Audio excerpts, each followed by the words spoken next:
अस्सलाम वालेकुम मेरे प्यारे बच्चों, कैसे हो आप सब लोग। उम्मीद है आप लोग ठीक होंगे। आपकी दीदी भी बिल्कुल ठीक है। आज की कहानी बहुत दिलचस्प होने वाली है। मेरे बच्चों को बहुत पसंद आएगी। आपसे हमेशा की तरह रिक्वेस्ट है कि कहानी सुनने से पहले आप लोग दुरूद शरीफ पढ़ लें, ताकि आज की कहानी का हम बाकायदा आगाज़ कर सकें। उम्मीद है मेरे बच्चों ने दुरूद शरीफ पढ़ लिया होगा। आप लोग रोज़ाना 5 वक्त की नमाज, कुरान पाक की तिलावत और दुरूद शरीफ 10,000 मरतबा पढ़ा करें। चलिए पढ़ते हैं कहानी की तरफ। कहानी की शुरुआत होती है इंडिया के एक मालदार घराने से, जिनकी अपनी हवेली थी। उस हवेली की सिर्फ एक ही बेटी थी, जिसका नाम कंगना था। कंगना बहुत पढ़ी लिखी थी, लेकिन कंगना की में सिर्फ एक खामी थी। खामी तो नहीं कह सकते, लेकिन दुनिया वालों की नज़र में उसके अंदर सिर्फ एक कमी थी कि उसका रंग बहुत काला था। हालांकि उसके नैन-नक्शे बहुत खूबसूरत थे। उसकी बड़ी बड़ी आंखें थी और काले घने बाल थे, और उसकी हाइट भी अच्छी थी, लेकिन उसका रंग काला था।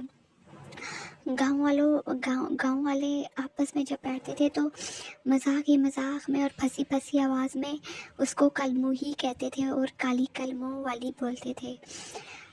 ये सब बातें गांव वालों की ये सब बातें हवेली वाले के मुलाजिम सुनते और आके हवेली वालों को बताते, और स्पेशली कंगना को बताते कि गांव वाले उसके बारे में ऐसी बातें कर रहे हैं। अब कंगना चूंकि इतनी काली थी, कोई भी उससे शादी करने को तैयार नहीं था। अगरचे वो बहुत मालदार थी, लेकिन सिर्फ एक काला होने की वजह से उसको उसको कोई भी अपनी दुल्हन बनाने पर तैयार नहीं था, और ना ही कोई उसको अपनी बहू बनाने को तैयार था। कंगना बेचारी बहुत परेशान रहती थी। वो कंगना दिल की बहुत साफ थी। उसके अंदर अमीर लड़कियों जैसा कोई भी गुरूर और तकब्बुर नहीं था। वो एक सीधी सादी सी पढ़ी लिखी लड़की थी।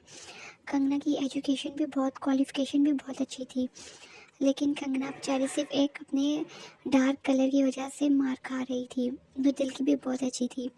हालांकि वो इतनी बदसूरत नहीं लगती थी, क्योंकि अल्लाह ने उसको बहुत खूबसूरत बनाया था, सिर्फ उसका कलर डार्क था। अब कंगना से कोई भी शादी करने के लिए तैयार नहीं हो रहा था। कंगना की उम्र भी ज़्यादा हो रही थी और शादी की उम्र गुजरती जा रही थी। कंगना के वालिदैन को कंगना की शादी की फ़िक्र सताई जा रही थी। उन्होंने बहुत कोशिश की कि किसी तरह कंगना की शादी हो जाए। कंगना भी कभी कभी दिल हार जाती। वो गांव वालों और दुनिया वालों की बातों को दिल पे ले लेती और हसास हो जाती, और कभी कौन सा सफ़ेद होने का क्रीम लगाती, कभी कौन सी सफ़ेद होने का उपटन लगाती, लेकिन फ़र्क बिल्कुल भी नहीं पड़ा था। कंगना बहुत परेशान हुई। साथ वाले गांव में एक ब्यूटिशियन रहती थी, जिससे बड़े बड़े घरों की लड़कियां तैयार होने आती थी, और उसके हाथ में ऐसा जादू था कि जिसको भी तैयार करती देखने वाला देखता रह जाता। अब कंगना का एक जगह से रिश्ता आया। वो लोग बहुत गरीब थे। कंगना को इसीलिए कह रहे थे कि कंगना बड़े घर की बेटी है, तो जहेज में बहुत कुछ लाएगी। कंगना के वालिदैन भी क्या करते, उन्होंने भी हाँ कर दी। वैसे भी कंगना के कोई रिश्ते नहीं आ रहे थे। अब अल्लाह अल्लाह करके कोई रिश्ता आया, इसे उन्होंने गनीमत समझा। कंगना अब ब्यूटी पार्लर गई। उस लड़की का नाम रेखा था, जो कि ब्यूटिशियन थी। उसके हाथ में कमाल का जादू था।